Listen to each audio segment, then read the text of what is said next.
All right, folks. Good morning, good afternoon, good evening, wherever you are. We are here to talk about the ACA 900 Jira Software Essentials, or Foundations or Fundamentals. I'm getting all the words mixed up in my head. This is our review session, so we're going to go over as much of the content as we can. We're not going to get as in-depth as the other sessions. We only have an hour. But the goal here is to make sure that we've answered as many questions as possible, and also to talk about how to sign up for and take the exam. So I'll share my thoughts on how I sit these exams, and we'll also go through the process of signing up for it through Atlassian Learning. So we'll take a look at it there. Yeah, and as usual, we're going to have actually probably more slides than normal because we're trying to review a bunch of stuff. So we're going to jump right in and see what it's all about.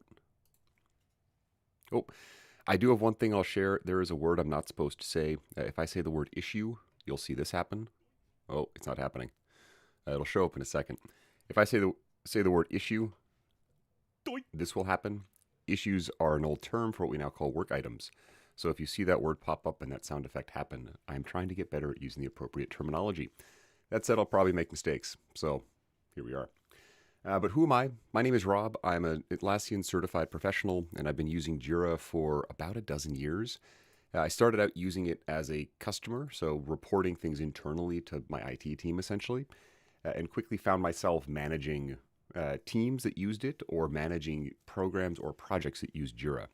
And my experience learning it was all by doing. So I'd have to just sit down and figure out how does this work. Or I sat down with my team and I listened to their problems and challenges, and I then went into the tool to figure out how do I solve those challenges. And that gets me to this learning. I realized that not a lot of people have training and we're expected to use Jira, and that to me causes a lot of friction and pain. So thank you all for joining me to learn and hopefully not experience what I did in terms of the pain and frustration of learning Jira. Now, please use the chat to interact, especially in this session. This is intended again for that review, so you can ask questions and you can interact.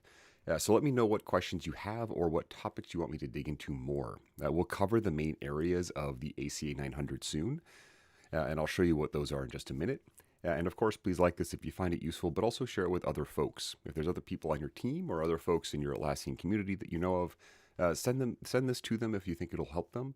Again, the goal here is to take all of our skills and lift them up at least a little so we can all use these systems more effectively. But first, some very exciting announcements. Because this is our last session of the ACA 900, we're going to be moving on to the next associate level certification next Friday. So this will be the Cloud Foundations, the ACA 910, and I apologize if I get these numbers mixed up. The 910 is for folks who want to learn about how the cloud environment operates. So how do we handle subscriptions or licensing or other things like that? Welcome from Indianapolis, Chad. Glad you made it. And glad you were early today. Excuse me. So this will kick off next Friday. All of the recordings, including this one for the 900, will be available, and I'll drop a link in just a second into the chat.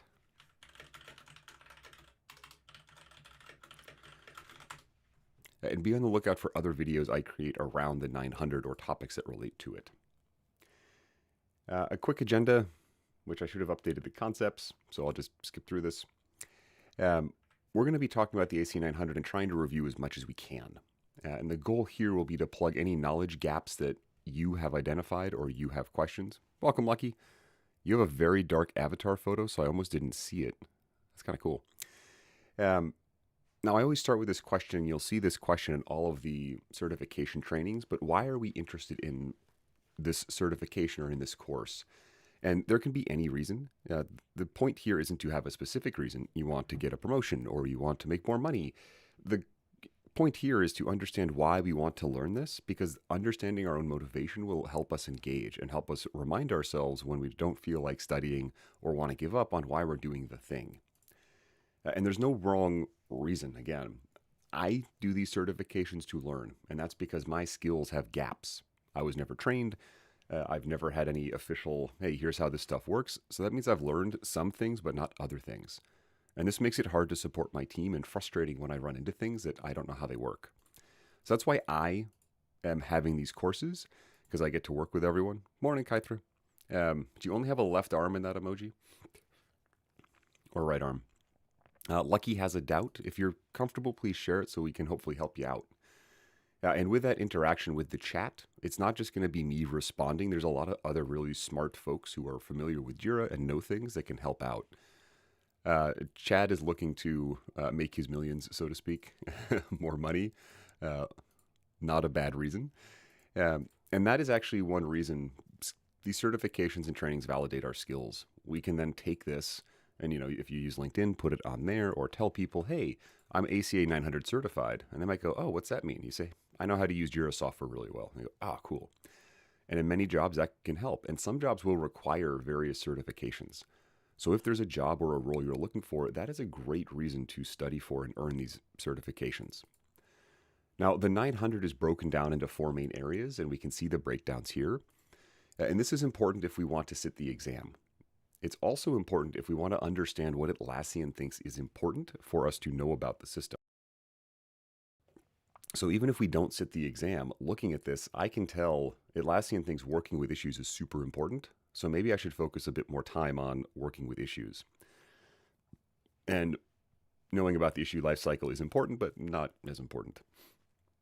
But if you want to sit the exam, and I'll talk a bit about my approach to these as we go, and you are out of time, or if you don't have a lot of time, this is also a great guide on where to focus. So maybe spend more time on working with issues and on Jira navigation, because you can expect about half the exam to be about, oh my gosh, I said that word like 5 times already, and no one's calling me out.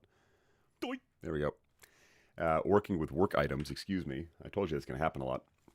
As a reminder, that will pop up every time I say that I word I'm not supposed to say. I'm trying to keep track of it so I can get better about saying work items and not that other thing. So this is the breakdown of that exam. Now, this doesn't mean that exactly 44 questions out of 100 will be here. It just means that the bulk of the exam is going to be working with issues. So starting our review, they start out with concepts and ideas around why and how Jira is used, which I found to be very interesting because this tells me that Atlassian is acknowledging that, hey, there might be a specific use case or a more particular type of group that uses this tool, and we need to understand things around that. And in the case of the ACA-900, it's mostly around Agile project methodology.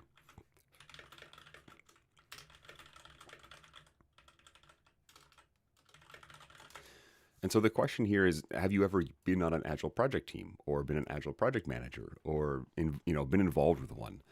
Because the questions around this will show up on the exam. They'll be asking you something like, what does the product owner do? Chad uses it daily. I had a feeling you might say daily, Chad. Now, when we think of Agile, and these terms might show up on the exam, I can't guarantee any particular question will appear. The way they set up the exam is they might, if they write 100 questions, they may only ask you 40 of them, and they'll randomly pick those 40 for every person. So when I take the ACA-900, I might see different questions than when Chad takes it. And that is kind of cool, and it helps ensure that we have a broad study base. They want to make sure that we're studying as much as possible so we can, wow, what is going on there? So we can understand and use the product as best we can. That was me making a mistake and trying to load up another screen, Chat. Let me go fix that real quick. There we go. Excuse me. Now, in Agile, we have Scrum and Kanban, and these are the two biggest flavors we're going to see. There are other variations of Agile, though. There's things like Crystal or Extreme Programming or a couple other acronyms that I always forget. But we're mainly going to see Scrum, and this is the one that uses sprints and time-bound increments. And then we've got Kanban, which is more about optimizing workflow. Now, when most people think of Agile, they tend to default to Scrum because that's the one that uses sprints and story points and has stand-ups. And so stereotypically, when I hear Agile, my brain just replaces it with Scrum, but that's not fully accurate. We also have Kanban, and this is the one that uses boards. And the intention with Kanban is to limit the amount of stuff we're working on at any given time. So if we pop over into Jira real quick, here I have a board that's comprised of work items, and I can see these columns. I've got a backlog, for example. I've got, this is selected for deployment, and different statuses or different states the work item is in. So if I walk into a team and I see a board, especially if I see a board that limits the amount of work per column, which is something we can do, then I go, okay, they're using some version of Kanban. Now, Kanban doesn't require a certain amount of time to work. This item could be in progress for 6 weeks or a month, and then it could be completed or moved out of in progress. Scrum, though, does have these time-bound boxes. So the intention with Scrum is we give you 2 weeks, and the team figures out how much stuff they can do in 2 weeks, and hopefully it all gets over to done in those 2 weeks. And so that's the biggest difference. You'll see Scrum. Does it look odd again? I think I fixed it, Kari.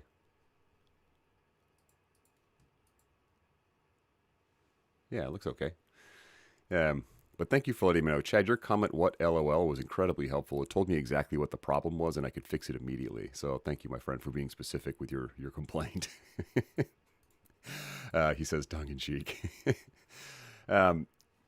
I'm constantly working on improving my interface and my ability to share information with folks. So you will see me from time to time break things or do things like that where I accidentally show the bottom half of the Atlassian learning page on top of my screen.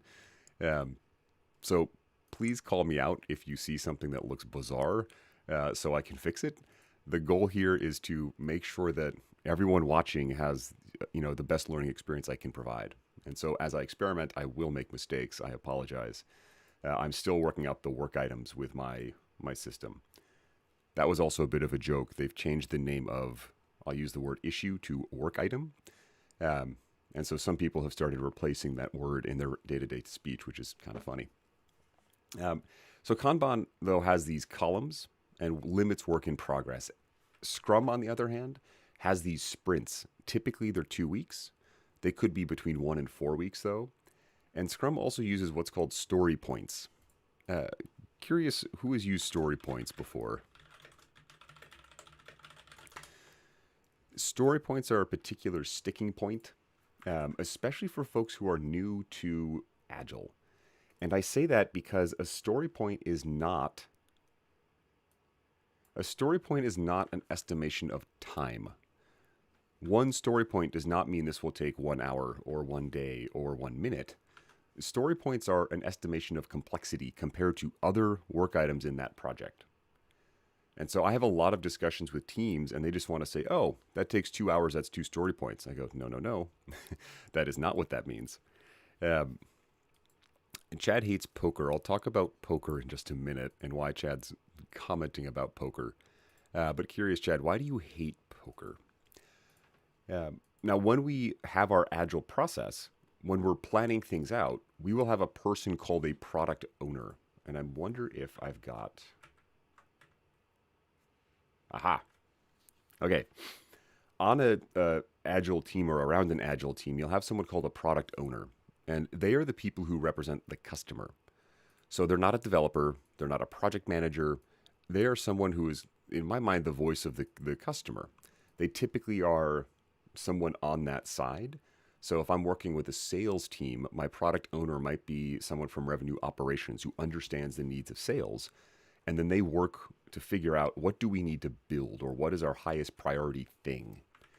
Now, in Agile projects, anyone can put in work items, but the product owner will sit on this backlog and say, this is our most important thing, this is our next most important thing, and this is our least most important thing.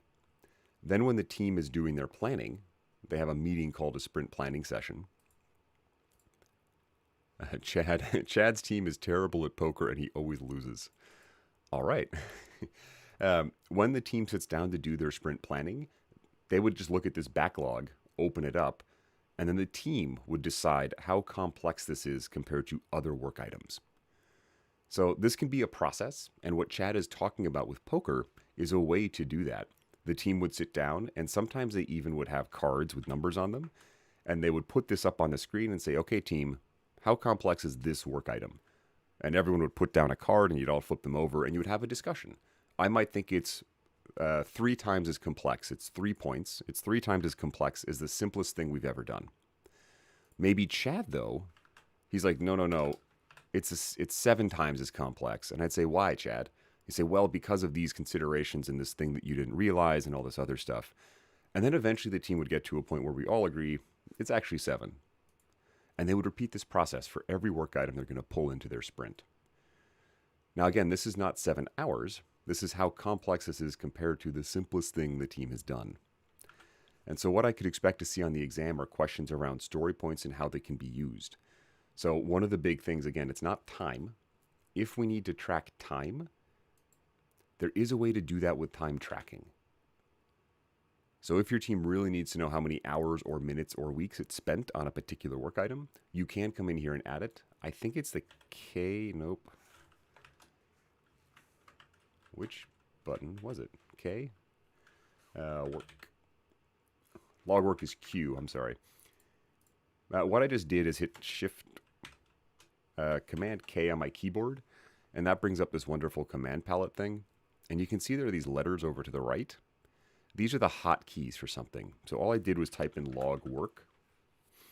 And this reminds me, oh, if I type the Q button while I'm on a work item, it'll bring up this log work screen. And so I could use this to log time. Now, sometimes teams will say, we don't want to do story points. We just want to estimate on time. And I go, okay, fine. The advantage of story points is it gives us additional metrics, something called velocity, that tells us roughly how much work a team can do in a given sprint over time. And so you'll see these story points, especially in Scrum. On the Kanban side, I tend to not see them as much. Groups will just limit the amount of stuff they have in progress. So they'll say, Chad, you can only have 2 items in progress. And if you put a third in there, we have to talk about what's going on. And then we have to find something to remove so we can make sure you can actually focus on one thing at a time. So Kanban's about focusing the team on those specific things. I mentioned the product owner. There's another role on the team called the developer, and that's typically who is going to be doing the work. Now, in the context of software development, this would be the person writing the code. But for me, when I see developer, I just replace that in my mind with team member. They're the person actually executing the tasks. These are the folks who will be coming into Jira and using the board to indicate their work. They'll be the people coming into the work items and updating them and adding attachments and linking things. And they're the people who, make the thing happen. Typically, teams will have somewhere between I think it's 5 and 9 team members. I forget the ideal quote unquote size. But in Agile, the development team is responsible for the estimation and responsible for getting the work done. It's the product owner who's responsible for the prioritization. So the product owner says, here's the most important things for us, the customer. Then the development team figures out, okay, let's pick which ones we'll do this sprint or put into our board for the next few weeks and how complex they are. There's another role you're going to see, though, and that's the Scrum Master. This term confused the heck out of me because people would just say, I'm a Scrum Master. I go, I don't know what that means. They are similar to, but different than a project manager. When we think of a traditional project, I might be the project manager. I would go to the team and tell them how to work and say, hey, here's what the estimate is for this, or what do you think about that? A Scrum Master is more of a coach, more of a guide. The Scrum Master is not going to go tell the development team, these are the prioritized tickets. That's the product owner's job. The Scrum Master is not going to go to the development team and tell them this task is 5 story points. That's the developer's job. The Scrum Master isn't even necessarily going to run the meetings that the development team does. The development team should be entirely self-organized and running on its own. However, they might not know Scrum or they might have questions. And that's where the Scrum Master comes in. They advise, they help the team understand how to leverage Scrum and how to use tools like Jira in order to get their work done. And so this is where many groups I work with, they kind of blur that line. The Scrum Master might actually be a developer, or the Scrum Master might be more like a traditional project manager, just telling the team, here's how it is, here's what to do. Now, we also have the customer. The customer will provide feedback. One of the big differences between Agile projects and traditional ones is the amount of touch points they have with the customer. So at the end of every iteration, every sprint, or every so often, they'll sit down with the customer and show them what they've done. They'll sit down with Scott and say, hey, Scott, you're our customer. Here is the update to the website you said you wanted. Let us know, is this correct? And Scott could then say, yeah, actually, oh, there it goes again. Actually, that's not what I intended. I need something different. I need you to help me out in a different way. And so there's a much tighter feedback loop with Agile projects, but it requires the customer to be involved. And this is another sticking point with many groups. Customer teams may not be familiar with or used to working with the development team like that. So there might be pushback to sitting down to a sprint review, a meeting for them to be shown, hey, here's what's going on with everything. All right, that's kind of the first bit we have. Yeah. Or like Chad is saying, you could be like me, a bachelor's in the arts and also a Scrum master. I assume bachelor's in the arts is BA, Chad. BA in this context likely means business analyst. This is a typical role on a team, and they tend to be, in my mind, if on one end you have a developer, like super technical, and one end a business side expert, business analysts tend to be about halfway in the middle, maybe a bit closer to the customer side. But typically that role, a business analyst at an organization, especially a smaller one, will be wearing many hats. They'll be the Scrum Master and the product owner and the product manager. So you can see that role smooshed into one person very commonly. And that can cause friction and challenges depending on how it's set up. All right, that's all the stuff I had around Agile. I included some more time in it here because in our first session didn't feel like we got into it deeply enough. Now we're going to just start talking about Jira. So what's the most confusing thing about Jira? And this could be anything. Don't limit yourself to just what might be on the exam. I'm curious to hear just general frustrations and confusions. I'll keep the answers kind of focused on the 900, the Jira Software Essentials, but I'll see how I can provide responses to other questions as we go as well.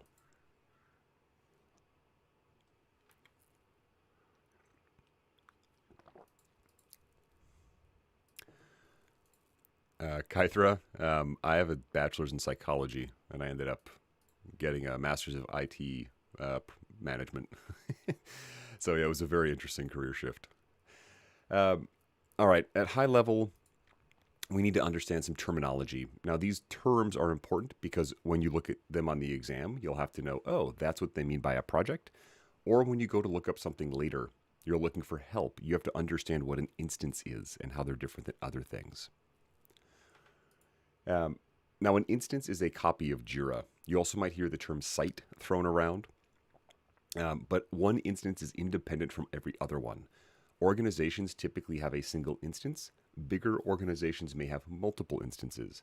For example, if I have a multinational company, my European team may have one instance and my US-based team may have a separate one.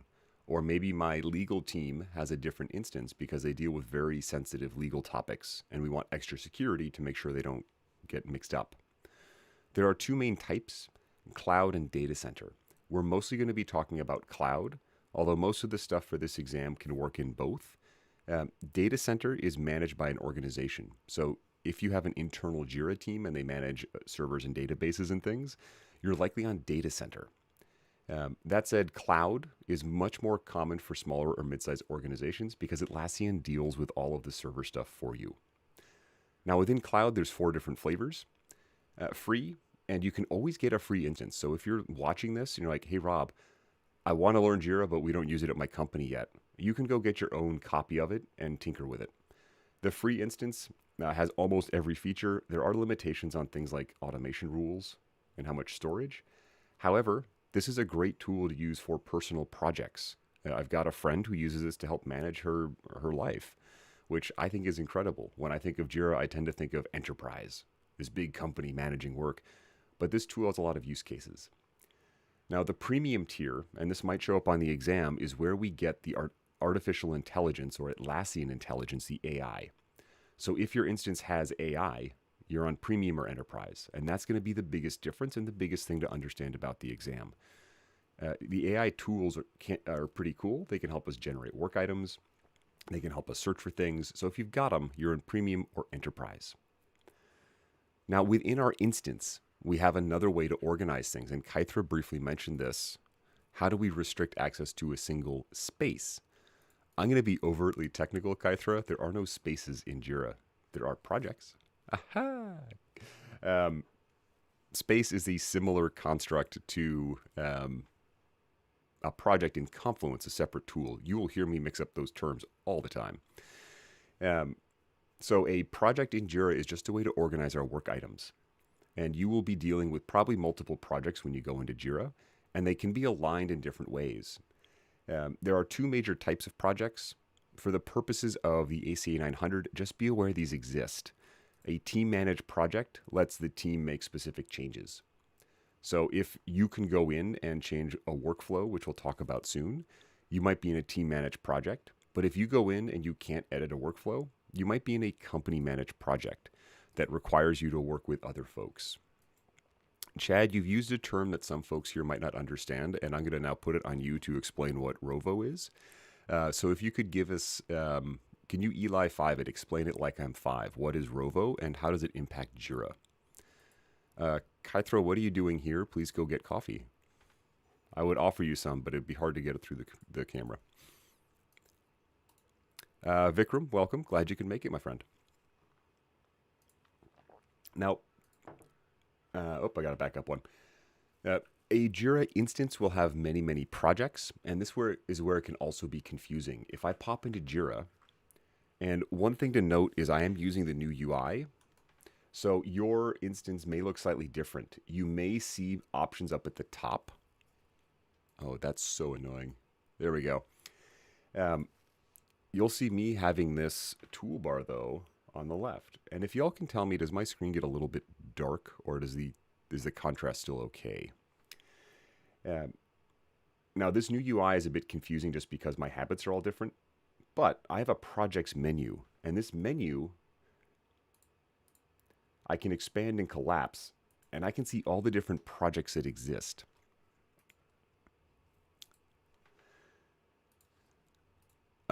Chad, could you be more specific, please? Because Rovo is not just Atlassian intelligence, as far as I understand it. It is part of Atlassian's intelligence. Kari, what do you not like about the new UI? Oh, here we go, Chad. Rovo is fantastic at planning, writing, and developing things. Yeah. The term I've used to describe Rovo is like agents. You can ask it for help building out a Jira task or work item, and you can connect it to multiple systems. Rovo, to my knowledge, does not show up on the ACA-900 exam. The thing that might show up is Atlassian Intelligence, and I'll show you some ways it can be used as we go, but again, it's at Premium and Enterprise, the higher tiers that cost a little bit more money. Now, I can see a ton of projects in here, and this is where it can be confusing to find what I need. So we can search by them, but projects will tend to be organized, hopefully, by something like a department, or by, so like I have my customer support project, or by a project. I have discovery project here. So as I work in Jira, I might be going between 2 or 3 projects, and what I really should be doing is starring them, just clicking these little stars, and you'll notice that this list of starred projects updates.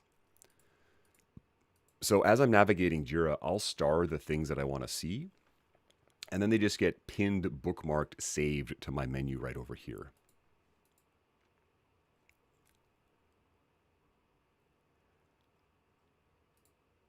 Kaithra likes the new UI. It's the muscle memory that's really messing with me. The navigation bar for folks who are only seeing the new one used to live at the top, and it lived at the top forever. And so all of us who've used it for a while have to remember it's all on the left now. So I keep clicking in the wrong spot. So again, depending on how your organization has set up projects, though, they'll be grouped differently. And this is where we need to understand work items live within a project and only one project. So as I'm looking at a work item, I can instantly see this is in the RTS project. Hello? Right here, it's got this little prefix RTS4. And then I have information on the work item. Now, again, work items or working with work items is like 44% of our exam. So understanding what's on them and how to manipulate them is really important. We'll jump back in live and keep playing with them. But a big thing to understand about them is just the number of fields that exist. And the fields that you see on your work items will vary. There are going to be some fields that are just always there. The summary up at the top, the description, things like the assignee and reporter. But you also might have custom fields, things that your organization has decided to add because they find they are useful. And this is where when you switch between projects, it can be confusing. So if you change tickets and fields appear or disappear, you might be moving between projects. Now, work items also move through a workflow, and I've got some slides for those as we go, but essentially this is where something is in how your team works. So this particular work item is in the backlog. I'm going to pop back over to Jira, and I'm going to go open up a project here. Open up Rob's test space. And this again is back to my board. This is where most development teams live and breathe, is the board. And I'll open up this particular work item. And this one is in the selected for development state. Now I can see from here, I can move or transition this work item. So the process of moving between statuses is called transitioning. So I have transitions to go back to the backlog, to something called in progress, and something called done. You'll also notice they're different colors. They're color-coded based on what they call the status category. Gray ones are to do, blue ones are in progress, and green ones are done. So I can just instantly see if it's still in gray, work isn't really being done on it. It's still kind of pending work. But I can also click on View Workflow. And this will show me that the entire workflow for this project, and I'm zoomed in on the wrong spot. I apologize. There we go. So I can see when a work item is created, it goes into the backlog. And then it's got the word all kind of all over the place. This means every work item or every status can move into any other status. So just as we saw in that work item, from the backlog, I could go straight to done. Many projects won't let you do that though. So one source of frustration is you'll be in backlog and you'll say, why can't I complete it? I've done the work. And your team might say, hey, you've got to go to in progress first. We need to track that because that's going to make certain things happen or trigger other things in the system. I can also see all of these different fields. So I've got my reporter, my development, and I've got more fields down here. Things like a parent. One neat trick, you'll see I've pinned to top on some of these. If I click that, it's going to disappear from more fields and it gets stuck way up at the top. So when I'm thinking of using the system and navigating around and managing my work items, I'm going to pin the fields that I find most useful way up at the top so I don't lose them. And then I can get rid of them if I don't need them anymore. On this work item, I've also got comments. And as I'm doing work in here, I always recommend that my teams put a comment every time they work on the ticket. So every time I come in here and do anything, I'm going to leave a little comment why. This can be a bit of a pain. However, it does help ensure that future Rob knows what's going on, but also it ensures that my team knows what's happening. So for example, if Kari looks at this ticket next, they'll understand, oh, why did Rob change the estimate? Oh, he completed this type of work. Or why did he connect the super duper action items page? That's why. Now, while I'm in here, here we go, add. Oh, there it is. I'm in Jira Cloud Premium, so I have this improve issue. This is the Atlassian intelligence. So if you see buttons that have this little icon, it looks like a little starburst looking thing. This is how we can use AI to improve or work on the ticket. And here I've asked it, hey, help me add child tasks. And it came up with all of these. So this is one use case for AI.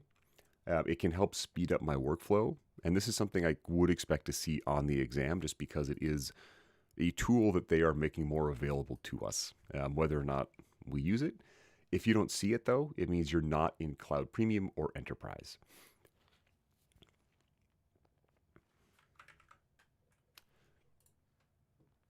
Now, within work items, there's different types. There's an epic. Epics tend to be bigger pieces of work. Sometimes I use them to represent an entire project of work, depending on how big the project is. But when we sit down and break down our assignments, we may realize, hey, there's a huge chunk of work here. I have an epic to improve server latency or install a new database or do something. And that epic can be comprised of other tasks or stories. You might see them be called in Agile. So epics are essentially just a container for work, or this is the way I think of them. And I can see one here, this little purple lightning bolt thingy. And I can see this is a bigger piece of work. I wouldn't give this to a developer and say, go do this. I would work with that developer or my team to add child work items. I almost said that word. And then flesh this out. What else has to happen to deploy that front end? And I would add additional tasks that I would then put into my board or put into my sprint, my iteration, my 2-week window, so the team can work on it. And I'm just making up examples here, but here I'll see new work items being added to this epic. And so the epic gives us a way to manage bigger pieces of work, and it also gives me a way to kind of track how that's all going through the system. And I can see now down here at the bottom, determine which front end to use, and I can see very clearly it's connected to that epic, deploy front end for accounting team. Now, while I'm on the board, I can do a couple things. I can change the status by clicking and dragging, but if I click on the little person's head, I can also reassign it directly from here. So the board is a way to quickly kind of update work items and make sure things are moving properly. The board is not where I'm going to go. Like from here, I can't easily change the work item description. I can click on more actions and do some things. But typically what I do with my boards is I'll have it like this. I'll click on it. I'll talk to the team about it. Hey team, what do we have to update? What information is missing? I'll reassign it from here or change the fields, close it, and move to the next one.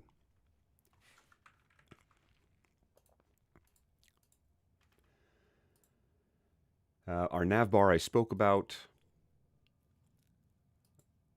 Menus, the create button. Okay, creating work items. In Agile, there is no limit on who can make work items. The intention is as many people as possible should have their eyes open to figure out what do we want to create, what do we want to do. It's up to the product owner to prioritize them though. So as a developer, I could come in and push on create and use this to make a brand new work item. Now, this will default to the last project I was in. So this is a common source of frustration. Why does it always make it in a certain project? Well, that's the last place you happen to be. And I can also do things like change the work item type. You'll notice there are some required fields. So this may show up on our exam. The little red asterisk tells me this is required. So anything without that asterisk is not required. I don't have to have a description, for example. Now, every team works a bit differently, and every work item type will have a different list of fields that are visible. So another thing that you might trip over is, hey, why do I see priority on this particular work item, but I don't on other ones? This field may be hidden or removed or otherwise disabled for that work item. So as you're navigating Jira, you'll notice these things. But here I can make a brand new work item just by adding a status. Figure out how to use my screen sharing. Something I tripped over in this very live session. Now, ideally, I put a very detailed description on what I need to happen. And again, depending on the team, this will vary. I have worked on teams that they'll just put a description and like copy paste it in the summary. This drives me crazy. It worked for that team because they knew what it meant. In my mind, this description should be a little bit more verbose because I don't know who's going to pick up that ticket.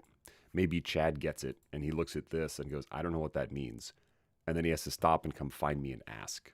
So the goal with the work item is everything someone needs is on it. So when we realize it's been prioritized, and I can see it here added to my board, once the product owner comes in here and says, yeah, that's actually our most important thing, we can open it up in our planning.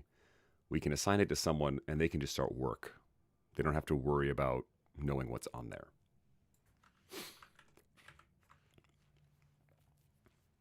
There are other ways to create work items. You saw me do it briefly from the epic. So I can go up to add, and I can add a child work item. I can also do it from the board. You'll see there's a create work item button. And this will just generate based on the summary.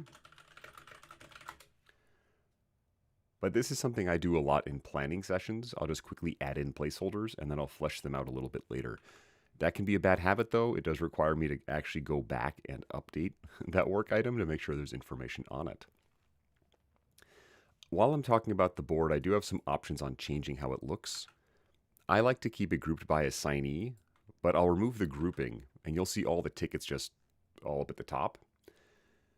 Everyone can go in on their own and just change the grouping to group it by epic.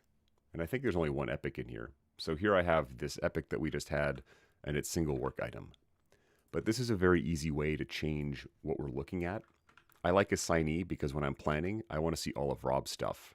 And then I want to see all of admin stuff. And then all of Elena's. Oh, and then I have some unassigned I have to go deal with. All right, that's about all the time I wanted to take talking about Jira. Put questions in there. I do want to switch gears a bit and start talking about the exam and what that is like. Because that will be something if folks want to sit it, we need to understand how it works. I'll put this link in the chat.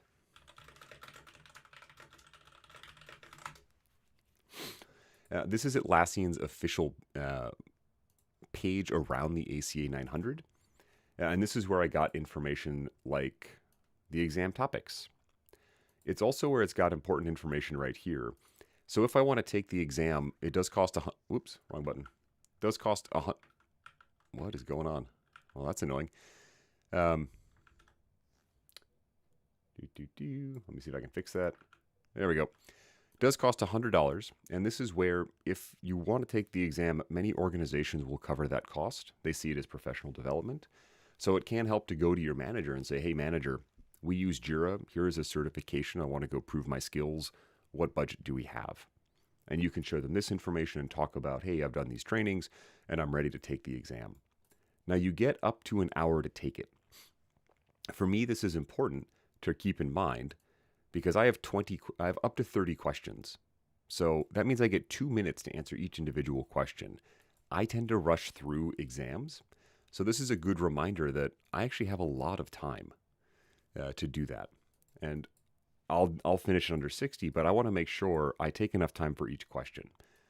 Now I have to get at least a 72%. And you'll see up to 30, and I think what they do here, as soon as you score more than 72% and you can't possibly get under that, they just stop it. But they'll give you up to 30 questions to pass. And you have two options for taking it. Proctored online can be done anywhere, so I'd like to do this from home. The problem with Proctored online is you download some special software, you have to clean your space, which is actually good for me. I have to clean out my whole desk. There can't be anything on the desk, no one can come into the room, they can't see anyone in the background. You have to prove you have a sterile environment for testing, so there's no cheating. However, you don't have to go somewhere. So for some folks, that's a great thing. For other folks, less great. You can also go in person. So there are testing centers. The closest one to me is about 20 minutes away. So in my mind, it's about as much work to clean up my office, which I should probably do anyway, as it is to drive 20 minutes away to go take the exam. If you go in person, though, you'll go in, you'll put all your things in a bag that they'll lock for you. You'll sit down in a little cubby, and someone will be there again to make sure you're not cheating. However, you can typically use the bathroom if you go in person. So if you do it online at home, you're stuck in your chair until you're done. If you do it in person, typically you might get a bathroom break, which can be nice depending on how things go. The certification is also valid for 24 months. So every 2 years you would have to retake it, or you would have to do what they call continuing education. And we can see here, did they get rid of the renewal stuff? I'll have to look that up. They had a way to continue your education by taking courses like this or others to refresh your knowledge so your certification stays valid. Scheduling the exam, though, we have to click on this portal link, and this will take us over to a company called CertMetric. They do a lot of different certifications. For example, I did the PMP, the Project Manager Professional, through them. And here's their wonderful website that came right out of the 1990s. And here, there's a lot going on. I always forget where to go. And so I'm looking for schedule and take an exam. And then I'm looking for that button again. It is reminding us if you cancel or reschedule within 48 hours, you lose your exam fee. So when I plan out my exam, I tend to give myself 3 or 4 weeks in advance.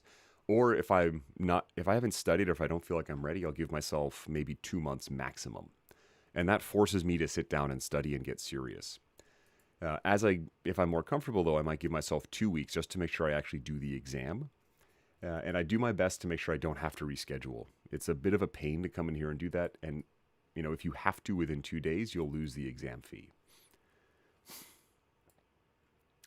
So I'll just click find an exam. Again, another great portal. I've had to go through 3 layers of things to find this. And it's just more information about what's allowed or not allowed. If you do need accommodations, you do have an option for this, so you can request these. And then I'm looking for available tests. So some certifications will have prerequisites. You have to be ACA-800 certified before the 900. In this case, though, I think every single one of these exams is available. And here we have the 900 right at the top. There's this filter, which can help. There aren't too many for Atlassian, thankfully, so you can kind of scroll and find the one you want. But all you have to do is click on it. And again, you're going to get more information about what you need to do. You'll have to bring a valid, unexpired ID. So in California, I just bring my driver's license. And you'll need that whether or not you go in person or you're at home. If you're at home, you'll have to hold it up to the camera, and then you'll have to look at the camera, and the proctor, the person managing your exam, will make sure it's you. But definitely worth taking a look at this. They always recommend show up a bit early. And that's true, again, both in person and if you go on site. The other thing about going in person is you don't have to worry as much about your computer crashing or some technical glitch with their software, because you do have to download their program. And that can be a bit of a pain in the butt, especially if you have problems. They do have an option, and you'll see this. You can pay an extra $30 for a cancellation protection fee.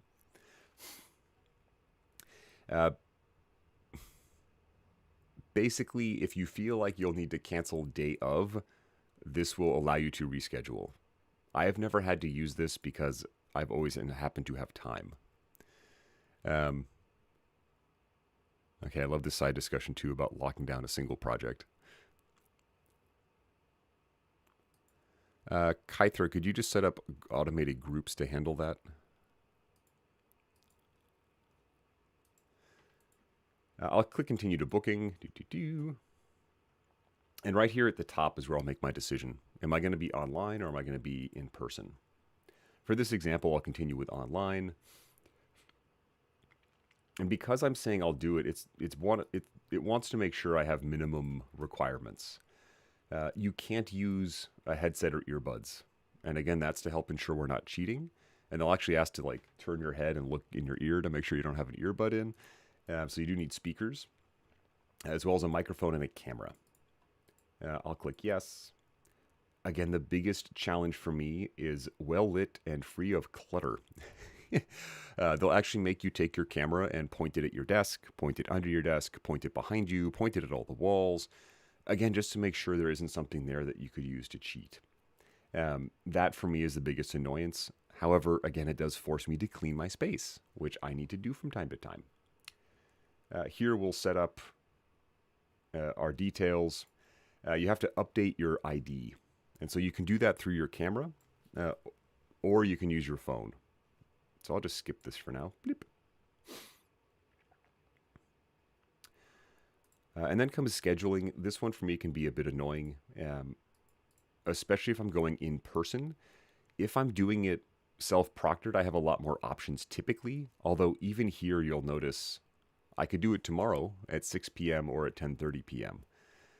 So they do have restrictions just based on the proctors, the people they have to manage the exam. So each day you'll notice the times are changing. So even though this is online, it doesn't require a physical space, they are still constrained with the proctors. So this is why I tend to schedule these things out, a few weeks. Maybe I want to take this on Friday the 20th at 2 p.m. And then I realize I get time, I have 3 or 4 weeks to study. And that's a big trick that I use, is make sure I have time to prep myself and to do any last minute panic studying and those kind of things. And that's about where I'll stop the booking. After this, we have to pay. And I don't have $100 quite yet. But that is the process of signing up. Again, that takes 5 or 10 minutes. You'll need your ID if you're doing it online to show that picture during sign up. And then you'll need a payment method. And again, many companies will reimburse that. So talk to your manager or team if you have a learning development group. This page is also good because it has these additional prep resources. This is what I go through in the week before the exam. So this is what Atlassian recommends studying. But even better at the bottom, they have these certification prep resources. And I'll open this up. These are very short little lessons just to remind you of things, or they'll be sample questions. So these questions will be similar to, but not identical to what you'll see on the exam. But I always recommend folks go through these, and there's 3 or 4 per section just to make sure you understand them. Just to understand, 1, what the exam questions look like, and then 2, to kind of test your knowledge. So if you do very well on these sample questions, this is a good indication that you might be ready to sit the exam. Again, this exact question doesn't show up on the exam, but it's a good way to kind of simulate and take a look at it. All right, what questions do y'all have on taking the exam, whether it's signing up, what the experience is like, etc.?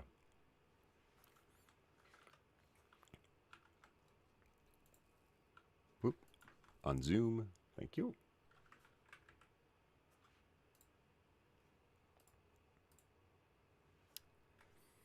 Hotkeys. Not many questions. All right. I will skip ahead then to working with work items.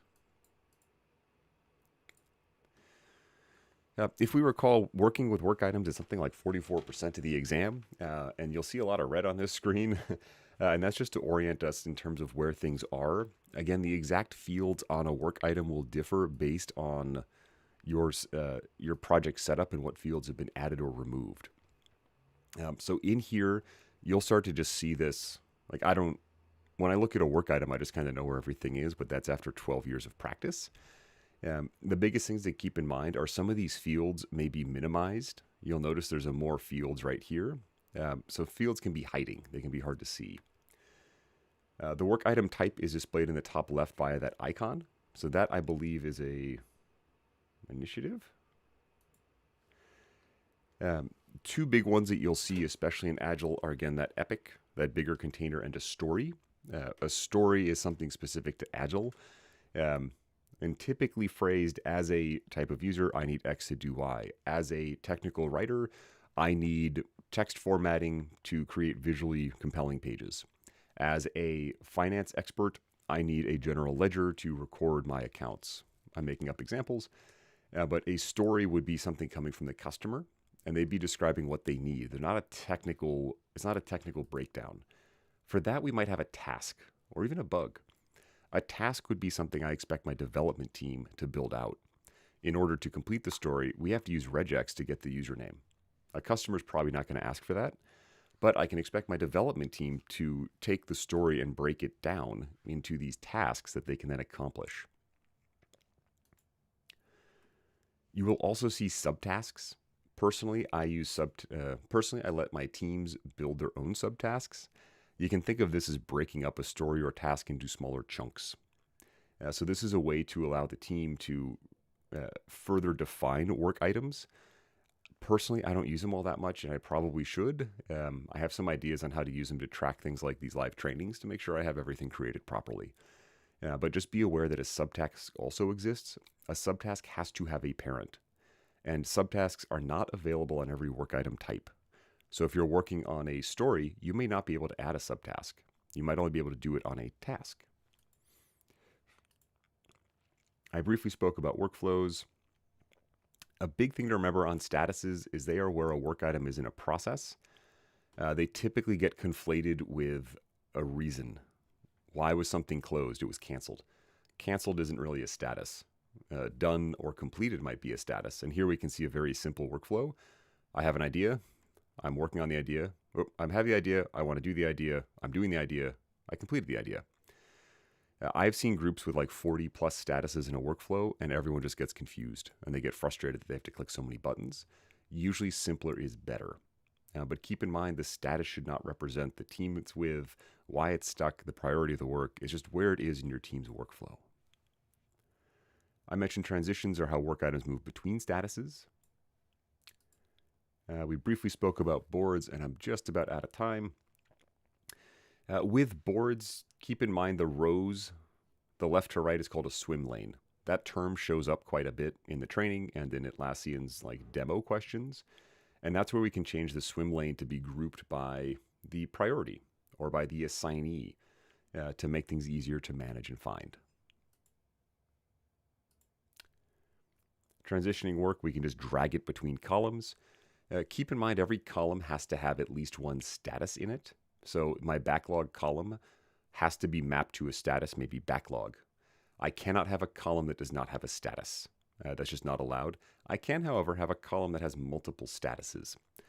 So if you have questions on this and you're working, you would need to go talk to your project administrator, someone who can manage that project for you, to either make changes or to help you understand what's going on.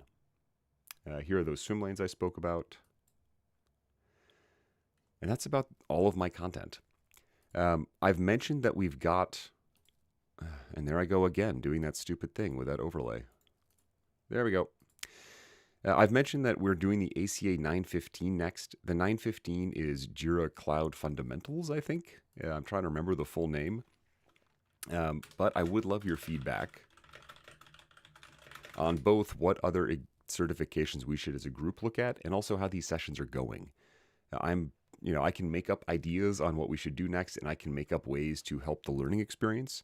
But if you have specific ways I can improve these sessions, specific topics you want me to cover, please use that Google form and just let me know. A lot of the changes I've been making, even choosing the ACA-900, came from this form and other feedback. So I'm really reliant on you all to let me know how can we be doing better. I do also have a course just on project management, and this is intended for non-project managers. So the goal here is if you're not a project manager, this would help you out. It would give you those foundational skills that you might need. And again, this kind of stuff does show up on the ACA-900, but it's wanting to make sure folks have a great foundational knowledge of it. And that link's also in the chat. So next steps, we're done with the 900. So your next step, if you want to take the exam, is to pick a date and go sign up. And if you do take it, I'd love to know how it goes. I'll be signing up for it soon too. I haven't done this particular one yet, and I need to be better about taking these sooner. But remember, you don't have to take the exam to get value out of this or other learning. We're frequently required to use Jira for our jobs, so the more we know about it, the easier our jobs will be. Also, it's very helpful in learning to go share what you know. So find someone at work at your organization and share one thing you learned from this session or one other thing you know about Jira. Or ask them what they find frustrating and see if you can help them out. That for me is a great way to learn because it helps challenge what I know and helps me find other things. And it also helps improve the team. So it extends your knowledge and amplifies it into other folks. Scott, I'm glad you find it motivating. I honestly started doing these because I wasn't making time to study. And so I said, hey, I'm going to live stream my studying, and that will force me to do it. And here we are, like 3 months later, still doing them. So that's the end of the 900 again. Next week, we'll start 915. Would love to see you all there. We'll talk about cloud foundations.